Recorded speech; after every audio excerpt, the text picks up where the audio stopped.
Martyn, Edinburgh. So I'm just looking at the camera. You can look wherever you like. Right. It's not professional. Right, no, it's... Martyn, first season in Super League with Edinburgh. What can we expect from you this season? I think it's a really good question. I think for us, it's just about writing our own story for this first season. Obviously, some of the clubs are well established, so we're going to turn up. We're going to have a dig and see where it gets us. We want to try and be competitive. We appreciate some of the top teams are established, but that's just going to be part of our journey. So I think for us, we'll just have a dig and see where it takes us. How did you end up in Edinburgh?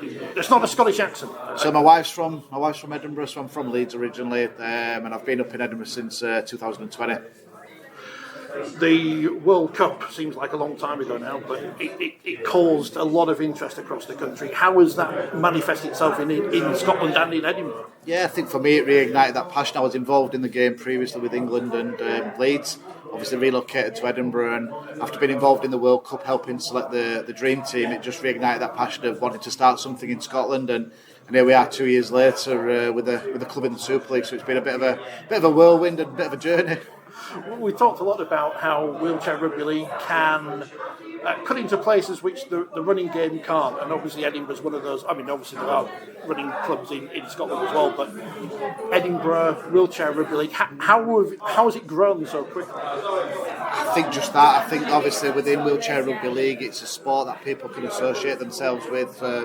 So rather than it being rugby league, it provides an opportunity for people just to get active and taking part in sports. So the fact that we've got a club in Edinburgh, it's attracted people to the sport that had maybe not even heard of rugby league. So I think it's given them an opportunity to get involved. So, and I think that's the people of the city have embraced it. And that's going to be good for the national team as well, obviously. Yeah, a new range of players. Yeah, definitely. It's obviously creating that pathway. You can now see a clear pathway from club right up to international. I think, we've obviously had Dundee Dragons and Glasgow in there, various guys over the years that have flown the flag for the last 10 years, for which we're extremely grateful. But right now we're the only club offering rugby league, and I think it does obviously provide that pathway for people now to be able to play development, play Super League, but then also be knocking on the door of a national squad with homegrown players. It's obviously going to be difficult coming up against some of the teams. Yeah. What are your expectations out of this year? I think for us it's just about setting those lines. So obviously, we've got Sheffield coming up, you've got Hull who have shown that progression over the last few years. So we're probably just going to tap into that story of Hull. In all fairness, we've seen how they've progressed over the last few years in Super League.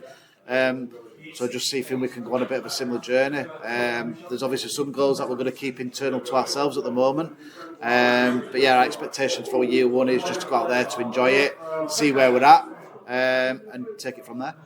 Players, have they been attracted by the fact that you are playing in a national competition? You're going to be playing some big teams in the next 10 years? Yeah, I think it's just probably the people that we'd attracted to the sport. We came down for the Challenge Trophy last year as a bit of our first test, and got to the final of that competition, obviously losing out to Hereford. But I think it just showed people that there's a national competition out there that we can be part of, and we very much involved the players in part of the process. It wasn't the administrators were squirreled away. We gave every player a voice about what they wanted. We looked at the opportunity that it provided for players as young as 14 to be getting involved. We've got some junior players now that are going to get playing opportunity next year, which maybe wouldn't if we weren't in the Super League. So yeah, I think for us it's just probably just ignited the passion a little bit more. Everybody's committed, everybody's determined, and I think it's going to be great. And a nice fixture at home for the first game of the Super League season against the champions. What more could you want? Yeah, I mean, you could say it was written in the stars that I'd be facing my old club, and in doing so, facing James Simpson and the Leeds Rhinos. But for us, my time at Leeds is done. Everybody's moved on. We've obviously kept those relationships and those friendships off the field, but when it comes down to it, we'll be wanting to have a dig. But ultimately, they are the champions for a reason. They're a good side, coached very well. But I think for us, it's just going out there and seeing what we can do against them.